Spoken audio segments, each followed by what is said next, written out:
Bonjour à tous, c'est Jérémy de la chaîne Basket Lab.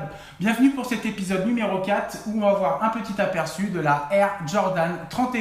Commençons tout d'abord par le design et son aspect général. Donc on a un coloris Rio, donc pour les Jeux Olympiques, le Brésil, vert fluo à l'avant, un vert un peu plus foncé à l'arrière qui fait un peu turquoise, très flashy, moi j'aime beaucoup. C'est un remake de la Air Jordan 1, comme on va arriver sur l'anniversaire, donc ils la ressortent normalement à peu près à la même date et à la même heure pour la couleur noire et rouge.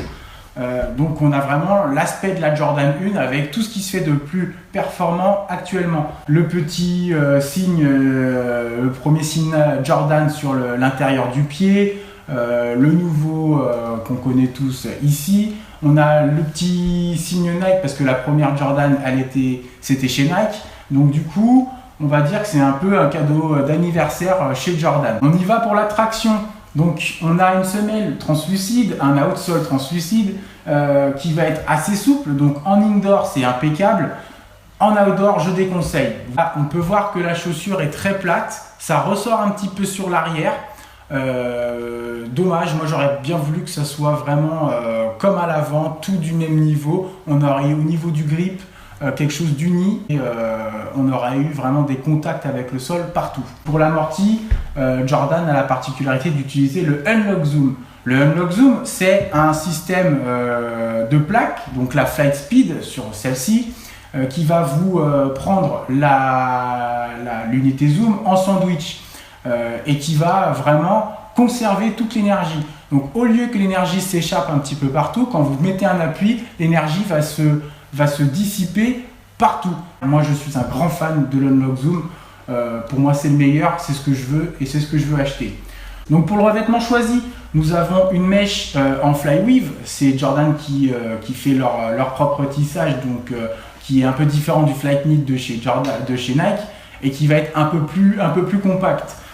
Sur l'avant, elle est collée, on peut le sentir dedans, elle est collée sur une petite mousse, donc ça vous conserve la rigidité un petit peu sur l'avant, donc au niveau de la forme surtout. À partir de là, on part sur un Flyweave qui est un peu plus libre, donc beaucoup plus souple, mais qui va être du coup complété par les Flywave, les Flywire, pardon. Oh, Jordan et Nike, arrêtez avec vos noms parce que c'est incompréhensible, hein, franchement. Et du coup, les Flywire qui sont ici, qui viennent vous provoquer un très bon maintien au niveau du métatarse, et l'arrière du pied qui est plutôt en synthétique, beaucoup plus rigide. Moi je préfère, comparé à la Hyperdunk 2016, rappelez-vous, où on avait la totalité qui était en Flyknit, et du coup en termes de maintien, je trouvais ça pas terrible, parce que bon, j'avais pas l'impression d'être pas très en sécurité dans ces chaussures là, à cause de la souplesse du Flyknit. En termes de confort, moi j'ai chose du 45, j'ai utilisé du 45. On a une chaussure extrêmement confortable. Le confort est génial, c'est ce que je préfère sur cette chaussure. Du fait de cette petite mousse à l'avant, voilà, tout est pensé pour que ce soit confortable. Au niveau des malléoles, on a ces petits coussins qui ont été placés astucieusement pour que ça vous compresse là où vous en avez besoin. Et c'est un de mes aspects préférés de la chaussure. C'est vraiment ces petits coussins au niveau des malléoles.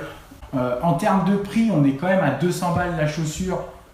C'est trop cher, franchement, c'est trop cher. 200 € une chaussure qui, pour les assidus de l'entraînement, hein, 2 par semaine, plus le match le week-end. Je parle pas des pros, je parle des amateurs comme nous. Une année, la chaussure normalement elle est morte, hein, elle est trop souple et il faut la changer. Donc 200 € tous les ans, c'est beaucoup trop cher. Moi, il faut mettre max 150 € pour avoir une très très bonne chaussure. Mais 200 €, les gars, vous touchez sérieusement. Donc voilà, j'espère que je vous aurai bien orienté sur votre prochain achat si vous voulez l'acheter. Cette chaussure est franchement parfaite. Les petits X, ça va être la traction à l'arrière. Je trouve un petit peu, voilà, mais sinon parfait, n'hésitez pas, attendez peut-être les autres coloris parce que bon, celui-ci c'est pas le meilleur, hein. Il y a les autres coloris qui vont arriver qui vont être beaucoup plus sympas. Donc voilà, c'était Jérémy pour la chaîne Basket Lab, j'espère que ça vous a plu, que ça vous a bien orienté. Je vous demande maintenant de partager un maximum cette vidéo, de liker. On a notre page Facebook, Basket Lab. Allez voir, hein, on essaie de donner quelques news. Faut savoir qu'on fait ça sur notre temps libre, c'est pas évident. Et ensuite, voilà, partagez, likez et n'hésitez pas à nous poser des questions sur les commentaires qui se trouvent en dessous. Voilà, merci, à bientôt, salut!